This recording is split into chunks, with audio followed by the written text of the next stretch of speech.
The galactic status quo. In the vast expanse of the Milky Way, a powerful empire had reigned supreme for millennia. The Xkari, a highly advanced insectoid species, had conquered and subjugated countless civilizations across the galaxy. Their massive living ships, each the size of a small moon, struck fear into the hearts of all who beheld them. The Xkari were not merely conquerors, they were apex predators on a cosmic scale. Their bodies were marvels of natural engineering. Exoskeletons harder than diamond, razor-sharp mandibles that could slice through starship hulls, and compound eyes that could perceive spectrums of light unknown to most species. But it wasn't just their physical prowess that made them formidable. Their hive mind, led by the all-powerful Empress, allowed for instantaneous communication and coordination across light years. At the head of this terrifying empire sat Empress Tylith, her psionic powers allowing her to coordinate the actions of trillions of Xkari across the galaxy. Under her rule, the empire had expanded relentlessly, crushing or enslaving any who dared stand in their way. Victory was assured before the first shot was fired. Newly discovered species would inevitably fall to their knees and surrender, or be obliterated if they dared to resist. In the grand throne room of the Imperial High Ship, Tylith received reports from her generals. The latest conquest, a peaceful aquatic species called the Norilli, had been completed in record time. Their watery world was now just another resource to be exploited by the ever-expanding Xkari war machine. Excellent work, General Vextor. Tylith's voice resonated through the hive mind. The speed of this conquest pleases me. What of the resistance? Vextor, his carapace still bearing scars from ancient battles, bowed low. Minimal, my Empress. Their primitive weapons were no match for our bioplasma cannons. The few who resisted were processed, as examples to the others. Sheelith's mandibles clicked in satisfaction. This was the natural order of things. The strong devoured the weak, and none were stronger than the Xkari. And our losses. Negligible, my Empress. A few drones, easily replaced. This was how it had been for thousands of years. The Xkari expanded, conquered, consumed. Rinse and repeat. It was a well-oiled machine of galactic domination. But even as Tylith basked in the glory of another successful conquest, a niggling doubt crept into her mind. When was the last time they had faced a real challenge? When had the thrill of battle, the rush of facing a worthy opponent, last coursed through the hive mind? The Xkari had grown complacent, their victories routine and uninspiring. Little did Tylith know that far across the galaxy, in a spiral arm previously ignored by the Empire, a signal was about to be detected that would change everything. In the depths of space, a Xkari scout ship picked up an anomalous transmission. The ship's commander, Zixera, analyzed the data with growing curiosity. The signals were primitive by Xkari standards, radio waves and early attempts at faster-than-light communications, but they hinted at a spacefaring civilization, previously unknown to the Empire. Zixera immediately relayed the information back to the Imperial High Ship. As the data streamed into the hive mind, Tylith felt a spark of interest she hadn't experienced in centuries. Interesting, she mused, her thoughts echoing through the collective consciousness of her species. This sector was deemed uninhabitable due to high radiation levels. How could life evolve there, let alone achieve spaceflight? The initial scouting reports painted a picture of a species hardly worth the Xkari's attention. These humans, as they called themselves, were soft-bodied creatures with no natural defenses. They were confined to a single star system, having only recently taken their first tentative steps beyond their homeworld. Their technology was woefully outdated by galactic standards. Yet something about these humans piqued Tylith's interest. Perhaps it was their rapid technological advancement over a mere few centuries, or maybe it was the diversity of their cultures and ideas, so unlike the uniform hive mind of the Xkari. Commander Zixera. Tylith's thoughts reached across light years to the scout ship. Continue your observation. I want to know everything about these humans, their strengths, their weaknesses, their potential threat level. As the Shikari observed humanity from afar, they began to notice curious anomalies. These fragile beings displayed a tenacity that seemed at odds with their physical limitations. They thrived in environments that should have killed them and bounced back from disasters with surprising speed. Their societies were chaotic and divided, yet they made technological leaps that took other species millennia to achieve. The Shikari were particularly puzzled by human creativity. The concept was almost alien to their hive mind. Why would one need to create when the most efficient solutions were already known? Yet humans seemed to revel in finding new ways to do things, even if those ways weren't always the most practical. Months turned into years as the Shikari studied humanity in secret. They watched as humans took their first steps on Mars, established a permanent base on the Moon, and sent probes to the outer reaches of their solar system. They observed human conflicts, marveling at how these beings could fight amongst themselves yet unite in the face of greater challenges. Finally, after years of observation, Lilith made her decision. It was time to add humanity to the long list of species conquered by the Shikari Empire. But as she gave the order to prepare the invasion fleet, a strange sensation rippled through her antennae, a feeling she hadn't experienced in eons. Anticipation. For the first time in living memory, the outcome of a Shikari conquest was not a foregone conclusion. These humans, with their chaotic nature and boundless creativity, represented something new, something unpredictable. As the massive Shikari war fleet assembled on the fringes of the Sol system, Lilith found herself pondering a question she never thought she'd ask. What if, this time, things didn't go according to plan? The galaxy was about to witness a clash unlike any in its history. The unstoppable force of the Shikari Empire was about to meet the immovable object of human determination, and nothing would ever be the same again. Part 2. Humanity's First Contact. On a crisp autumn morning in Geneva, Dr. Ilara Vance hurried through the corridors of the United Earth Space Command headquarters. Her heart raced, not from the brisk walk, but from the weight of the information she carried. As Earth's leading xenolinguist and first contact specialist, Ilara had spent her career preparing for this moment. Yet nothing could have truly prepared her for the reality of it. She burst into the Situation Room, where the highest-ranking officials of Earth's unified government had already assembled. General Marcus Chen, the stern-faced leader of Earth's defense forces, looked up from a holographic display of the solar system. "Dr. Vance," he nodded, his voice grave. "I trust you've analyzed the transmission." Ilara took a deep breath, steadying herself. "I have, General. It's not good news." She plugged her datapad into the central console, and a series of complex waveforms appeared in the air above them. This message was broadcast across all frequencies about an hour ago. It's in a language unlike anything we've ever encountered, but the intent is clear. With a few taps on her pad, Ilara converted the alien sounds into a rough English translation. A deep, clicking voice filled the room. "Beings of the third planet, your existence has been noted by the Shikari Empire. Prepare yourselves for integration into our dominion.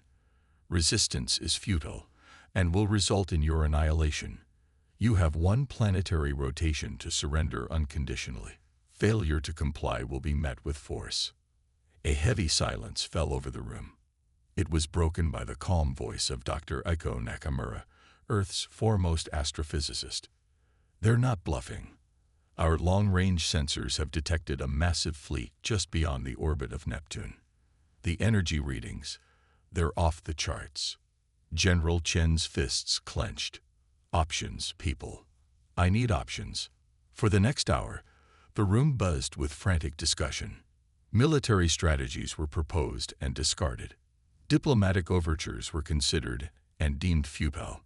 The cold, hard truth settled over them like a shroud. Earth was woefully unprepared for this threat.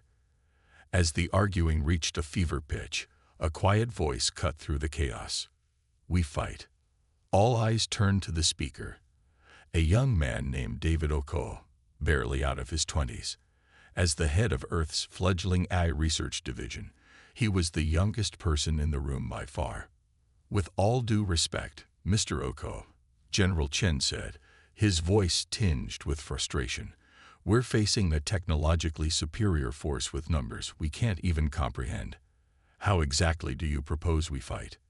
David stood, his eyes blazing with determination. "The same way humanity has always fought against overwhelming odds, with ingenuity, adaptability, and sheer stubborn will." He walked to the holodisplay, manipulating the image to show Earth's orbital defense network. "We may not have their technology, but we have something they don't expect. Diversity, of thought, of strategy, of culture. We're not a hive mind. We're billions of individual minds working in concert." David's fingers flew over the controls, and the display changed to show complex algorithms and neural network patterns.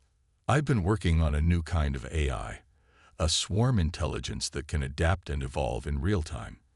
We can use it to coordinate our defenses, to find patterns and weaknesses in their attacks that no single human mind could spot." He turned to face the room, his voice rising with passion. "But more than that, we have something to fight for. This is our home, our birthright. We've dreamed of the stars for millennia, and we won't let our story end here, on the cusp of our greatest adventure." A spark of hope ignited in the room. General Chen nodded slowly, a plan forming in his mind. "Dr. Nakamura, can we use the lunar mass driver as a weapon?"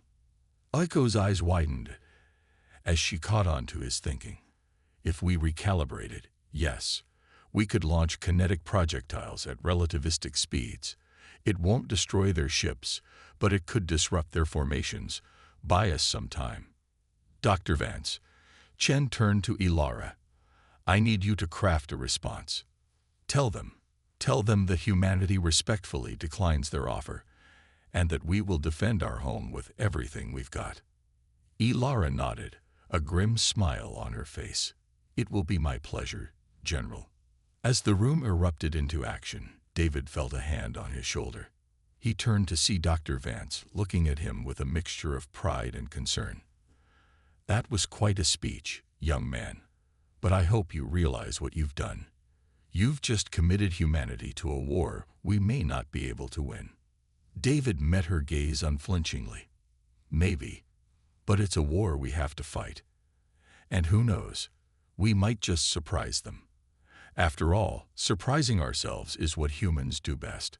As Earth's leaders raced against time to prepare their defenses, the Jikari fleet loomed ever closer.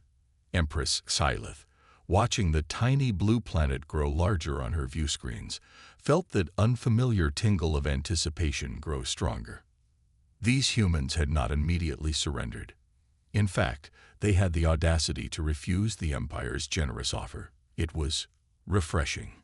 Perhaps this conquest would not be as routine as she had initially thought.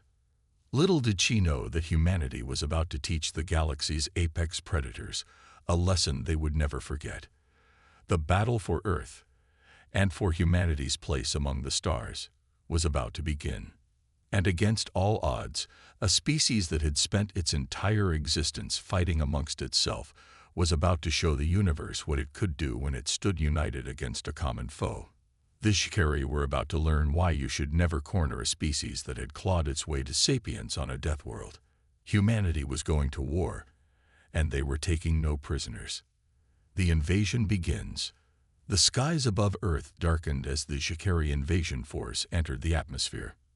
Massive high ships, each the size of a small city, descended through the clouds, their chidness hulls gleaming ominously in the sunlight. Swarms of smaller craft buzzed around them like angry insects, ready to rain destruction upon the planet below. In the United Earth Space Command's subterranean bunker, General Marcus Chen stood before a holographic display of the unfolding invasion. His weathered face was etched with grim determination as he addressed the assembled leaders of Earth's combined military forces. "This is the moment we've prepared for," he said, his voice steady despite the weight of responsibility on his shoulders. "Operation Thunderbolt is in effect. May whatever gods you believe in have mercy on us all, because the Jikari sure as hell won't." Across the globe, hidden silos burst open, revealing batteries of hastily retrofitted mass drivers. These were humanity's trump card, a weapon developed in secret, using technology reverse-engineered from old satellite systems and repurposed for war. The Shikari, confident in their intel, had no idea they existed. As the first wave of alien fighters screamed towards Earth's major cities, the mass drivers opened fire. Hypersonic projectiles streaked through the sky, punching through the Shikari energy shields as if they were tissue paper. Dozens of enemy craft exploded in midair, their debris raining down harmlessly into the oceans. In low Earth orbit, the planet's meager fleet of space fighters engaged the Shikari in a desperate holding action. Though outnumbered and outgunned, the human pilots fought with a ferocity that caught the aliens off guard. They used the debris of destroyed satellites as cover, popping out to launch surgical strikes, before disappearing again into the orbital junkyard. Commander Zara Okoye, leader of Earth's space defense, barked orders to her pilots through the comm system. "Bravo Squadron, form up on me. We're punching a hole through their left flank. Charlie Squadron, provide covering fire. Let's show these bugs what happens when they mess with humanity." On the ground, the first Shikari landing parties were met not with panic, but with well-prepared resistance. In the sprawling favelas of Rio de Janeiro, civilian militias fought alongside regular military units, using guerrilla tactics to ambush the invaders. The narrow alleys and makeshift structures, a nightmare for urban planners, became a deadly maze for the Shikari warriors. Maria Gomes, a former street kid turned militia leader, led her team with a mix of tactical brilliance and street-smart improvisation. "They may have fancy tech," she shouted over the sound of gunfire, "but we know every nook and cranny of these streets. This is our home, and we'll defend it to the last breath." In the heart of New Delhi, Dr. Rajesh Patel worked feverishly in a makeshift lab, surrounded by a team of the world's brightest minds. They had been tasked with finding a weakness in the Shikari biotechnology, and time was running out. "Their exoskeletons," Rajesh muttered, peering into a microscope at a sample taken from a downed Shikari fighter. "They're not just armor, they're a biomechanical interface, if we can disrupt it." His colleague, Dr. Fatima Al-Rashid, finished the thought. "We could turn their greatest strength into a weakness." "Rajesh, you're a genius." As the scientists raced against time, the tide of battle ebbed and flowed across the globe. Despite humanity's fierce resistance and unexpected technological surprises, the sheer number of Shikari forces began to tell. One by one, Earth's major cities fell under alien control. The invaders established fortified zones, using their advanced technology to create impenetrable energy domes over conquered territories. In orbit, the human space fighters were eventually overwhelmed, their heroic last stands buying crucial time for ground defenses to be sure. As the Shikari high ships now hung unopposed in the sky like swords of Damocles, threatening the entire planet, humanity's situation looked increasingly dire. Yet even as things looked bleakest, the human spirit refused to be extinguished. In hidden bunkers and secret bases around the world, scientists and engineers worked feverishly to find weaknesses in the alien tech. Every piece of wreckage, every captured weapon was scrutinized for any advantage it might provide. Dr. Ilara Vance, the xenolinguist who had first deciphered the Shikari ultimatum, now found herself in an unexpected role. Working alongside David Okoye and his AI team, she was helping to create a cyber warfare program that could potentially infiltrate the Shikari hive mind. "Their language isn't just a means of communication," Ilara explained, her eyes alight with the thrill of discovery. "It's the key to their entire command structure. If we can crack it, introduce subtle errors or contradictions." David nodded, his fingers flying over a holographic keyboard. "We could sow chaos in their ranks." "Brilliant, Dr. Vance. Let's see how these bugs handle a little cognitive dissonance." Meanwhile, in the Rocky Mountains, a group of survivors led by former park ranger John Redfeather had discovered something extraordinary. The Shikari, for all their advanced technology, seem to have trouble operating in higher altitudes. It's their breathing apparatus, John explained over a secure comlink to General Chen. The thinner air up here messes with it somehow. We've managed to take down 3 of their patrols without a single casualty on our side. Chen's voice crackled back, tinged with hope for the first time in days. Excellent work, Red Feather. We'll relay this information to all our mountain units. Every advantage counts.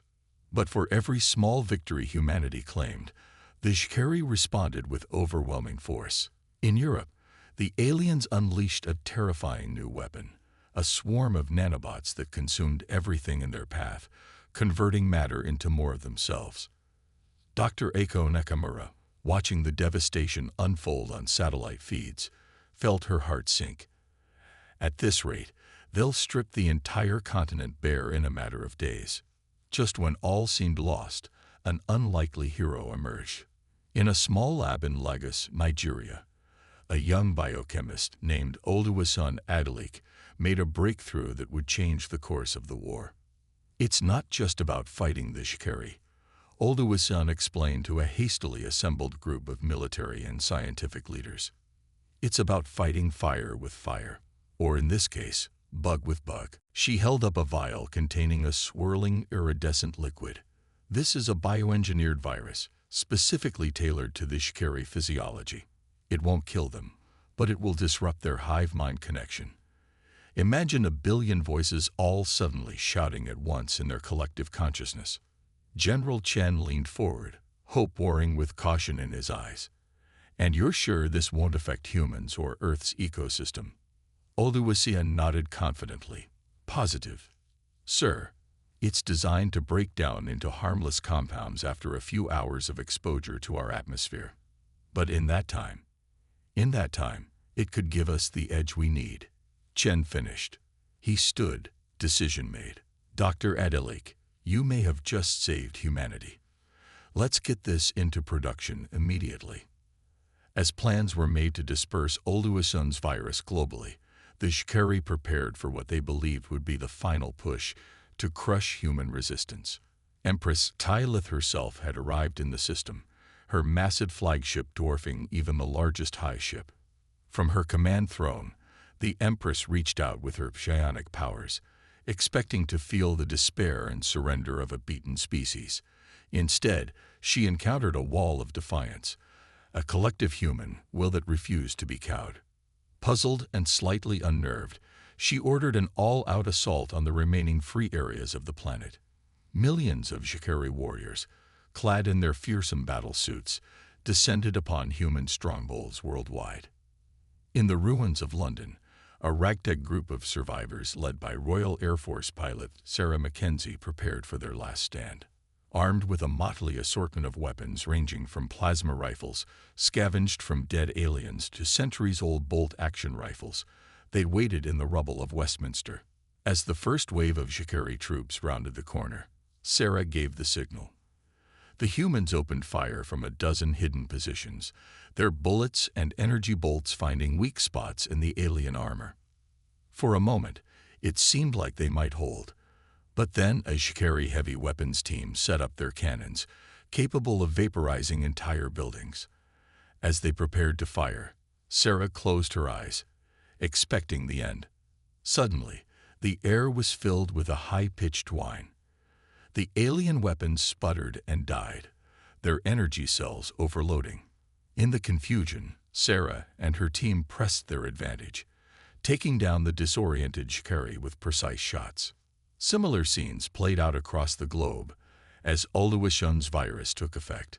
The Shikari, so reliant on their hive mind, found themselves suddenly cut off, confused, and vulnerable. Human resistance fighters emerged from hiding, armed with crude but effective weapons that were immune to the disruption field. In orbit, Empress Tylith watched in disbelief as reports flooded in of Shikari forces in disarray. For the first time in her long life, she felt a twinge of fear. These humans were not just resisting. They were adapting, innovating, finding ways to turn the Shikari's own strengths against them. As Shikari troops retreated to their fortified zones, Leaving behind masses of dead and disabled battle suits, humans worldwide celebrated their first major victory. But General Chen and the other human leaders knew this was just the beginning. They had bloodied the nose of a galactic superpower, but the real fight was yet to come. The Shikari would learn from this setback, adapt their tactics and technology. The next phase of the war would be even more brutal. But as the sun set on a battered but unbroken Earth, humanity steeled itself for the challenges ahead. They had proven they could stand up to the galaxy's apex predators. Now they would show the universe that humanity wasn't just fighting for survival, they were fighting for their right to claim their place among the stars. In hidden labs and makeshift factories, humans worked tirelessly to reverse engineer captured alien tech. On the front lines, soldiers and civilians alike prepared for the next onslaught. And in the hearts of every human, a flame of hope burned brighter than ever. The Shikari had thought this would be a simple conquest. They were quickly learning that when it came to humanity, nothing was ever simple. The battle for Earth had only just begun, and the galaxy watched with bated breath to see what these upstart humans would do next. Turning the tide. As dawn broke over a scared but defiant Earth, humanity braced itself for the Shikari's inevitable counterattack. The brief respite following Oluwaseun's viral breakthrough had allowed for a moment of celebration. But now the grim determination settled over the planet's defenders. In the command bunker beneath Geneva, General Chen pored over holographic battle maps, his eyes bloodshot from lack of sleep. "They're regrouping," he muttered, pointing to a cluster of red dots beyond the moon's orbit. "And whatever they're planning, it's big." Dr. Ilara Vance nodded grimly. The virus disrupted their hive mind temporarily, but they're adapting. "We need a new strategy, and fast." As if on cue, David Oko burst into the room, his young face alight with excitement. "I think we've got something," he said, plugging a data crystal into the holotable. "We've been analyzing the Shikari communication patterns, and there's a pattern within the chaos." The hologram shifted, showing a complex web of intersecting lines and nodes. "It's not just a hive mind," David explained. "It's a quantum entanglement network. They're not just communicating. They're sharing consciousness across vast distances instantaneously." Dr. Nakamura leaned in, her scientific curiosity piqued. "Fascinating. But how does this help us?" David's grin widened. "Because quantum entanglement is incredibly delicate. If we can introduce enough interference at the right frequency, we could shatter their entire command structure." Chen finished, a predatory gleam in his eye. "How soon can we weaponize this?" "That's the beauty of it," David replied. "We already have the weapon. The global satellite network we use to coordinate our defenses. With some reprogramming, we can turn it into the largest quantum interference generator ever created." As the command staff rushed to implement David's plan, the Shikari launched their counteroffensive. This time, they came not with brute force, but with insidious precision. Across the globe, Shikari infiltrators emerged from hiding. They had been on Earth all along, disguised by advanced camouflage technology. Now they struck at key infrastructure points, taking out power grids, communication hubs, and water treatment plants. In the megacity of Lagos, now a stronghold of human resistance, Oluwaseun Adalik found herself on the front lines.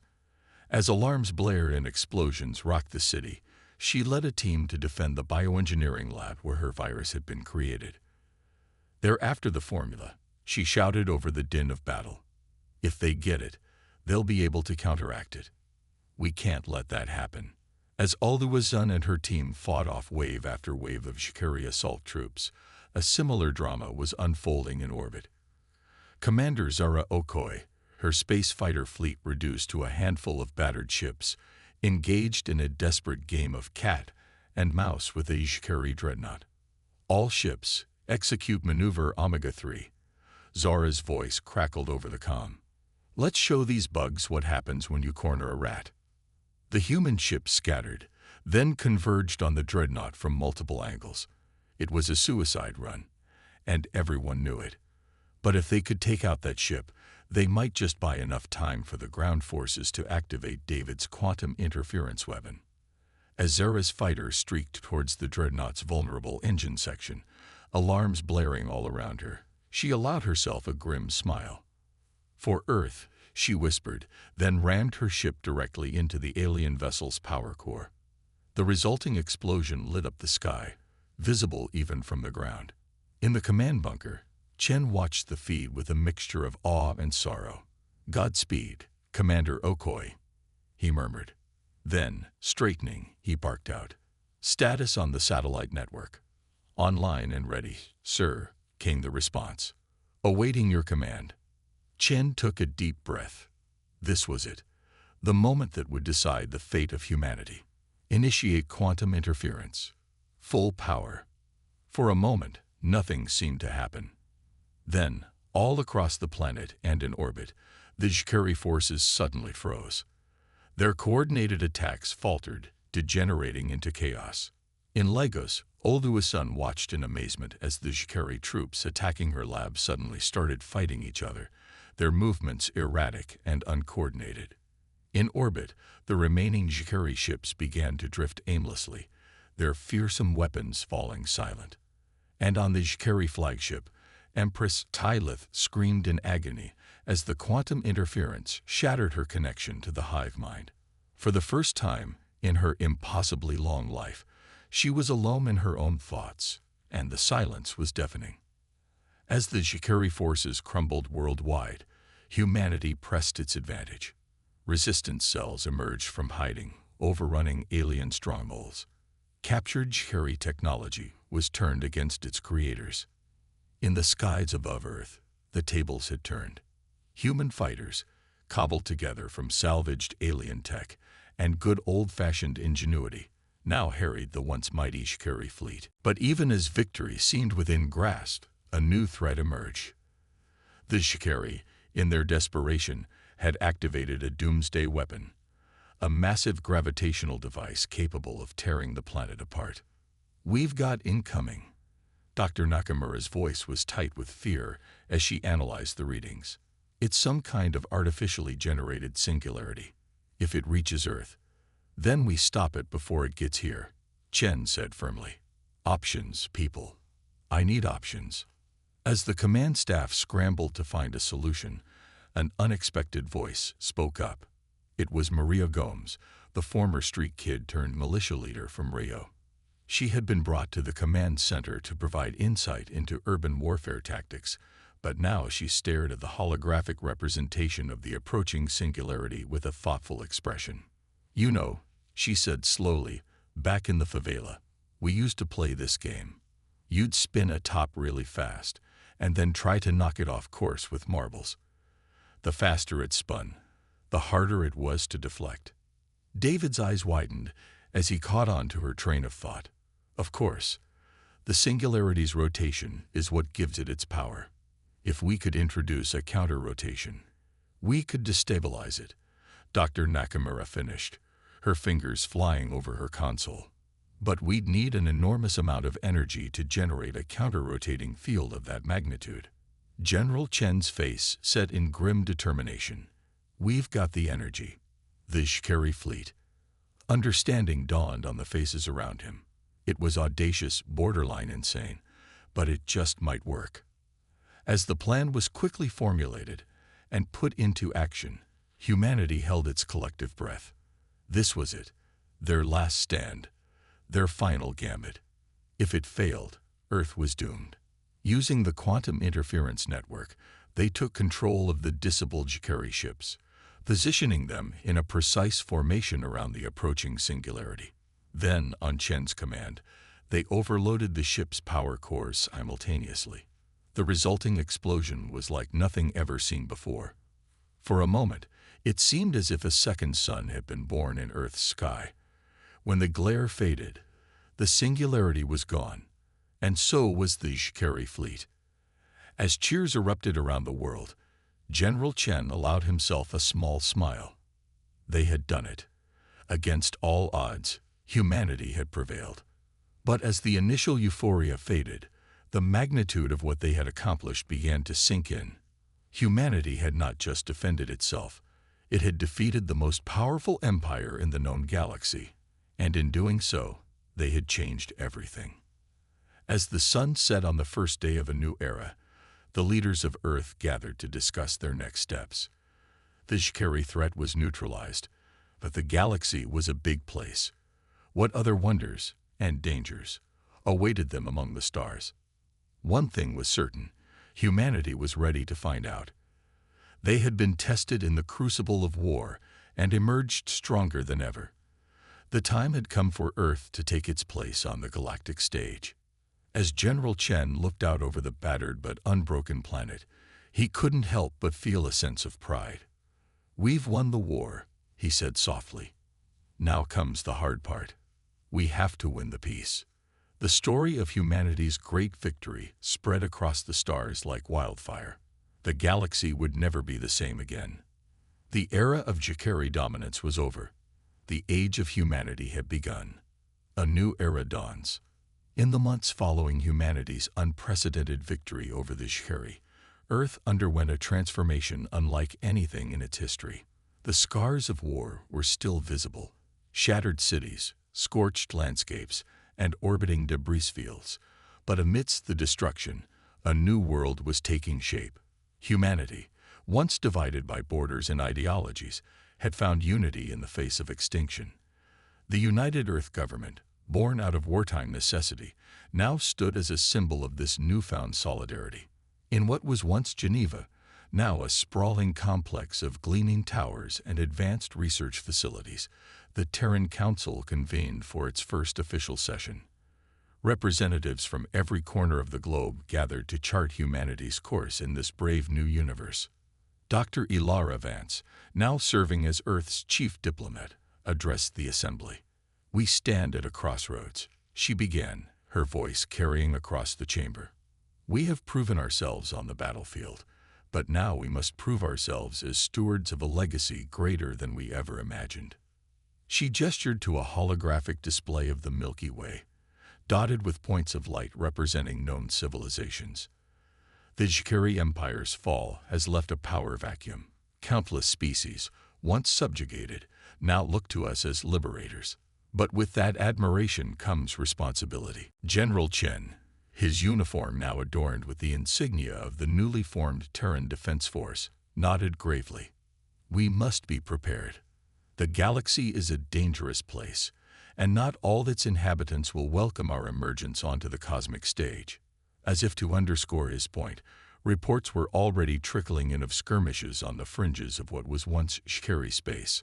Opportunistic warlords and rival empires were moving to claim territory, and some viewed the upstart humans as a threat to be eliminated. But humanity was no longer the vulnerable prey species the Xikari had first encountered. In the crucible of war, they had forged themselves into something new, a hybrid of human ingenuity and reverse-engineered alien technology.